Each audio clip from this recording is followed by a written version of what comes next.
Okay, hi, and welcome to today's video of the day where we're going to do how to compare data in rows. Why do we use rows to compare data? So today we're going to look at a little notebook we put together to compare credit spreads in the US, in particular the BAA rated, that's approximately investment grade. And we're going to try to constrain the problem here today to just understand, let's say that you were trying to solve this problem. Someone comes to you and says, what are credit spreads in the US? How are they doing?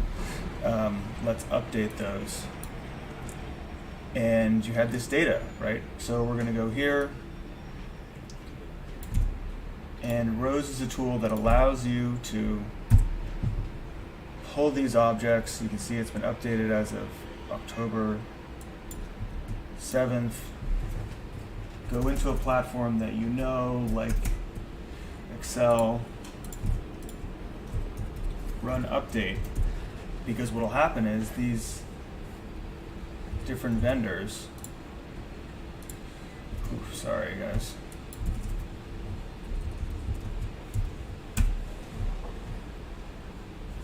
will have different data. So what we're doing right now, so we're updating the Bloomberg data. We're going to update the other ones as well while we're at it. Macro bond. This might work in the front end. Reuters will not update. There we go. Bloomberg's updated. We're going to update macro bond. Hit refresh. And what we're going to see is, okay, this data was only updated as of October 7th, but the data from Bloomberg is saying there's a lot more tightening than the data from Macrobond. So we really want to evaluate that and compare the two. And these are the two lines that were generating that underlying Macrobond series. So here we can use rows to look at this object and say USA Corporate Credit BAA Spreads Macrobond is a function of these two codes. US rate 0217, let's go over here, US rate 0217, and this is now into Macrobond. US rate 0217. Okay, there it is. Chart it.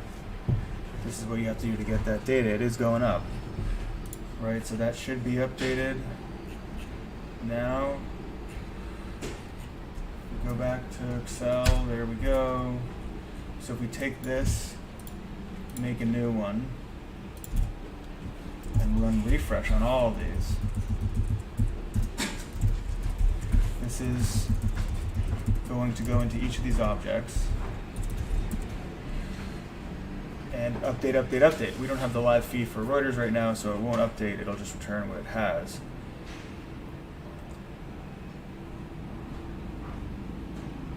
There we go. Yeah, you can see that Bloomberg's up and Macrobond's flat. So let's analyze these. And we're going to use this and say US BAA spread MB equals, and just shorten it a little bit. And let's do BBG. Pull this one. Just rename them to make them smaller, right? And well, we could take a ratio of these two things, which you should never do. But we could also take a diff, and in that we'll explore whether you want to take a ratio of rates or a diff, right? Well, this one looks kind of janky. This one looks a little bit more reasonable. Maybe take this, put a z-score on it, call this USA BAA Spread Macrobond versus Bloomberg equals Z. Okay, looks kind of correlated to USA equities year over year.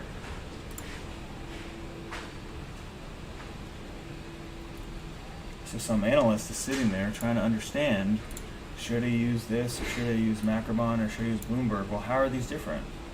Well, look, if I'm using the BAA spread in this case, as an indicator of financial tightness, and I'm using Macrobond versus Bloomberg, I'm using something that's correlated with stocks.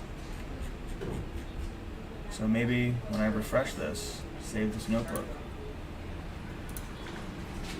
as an analyst, I'll then be able to understand and interpret, okay, well, which of these indexes do I really want to use in a process? And if I'm trying to predict stocks, I probably want to use the Bloomberg one.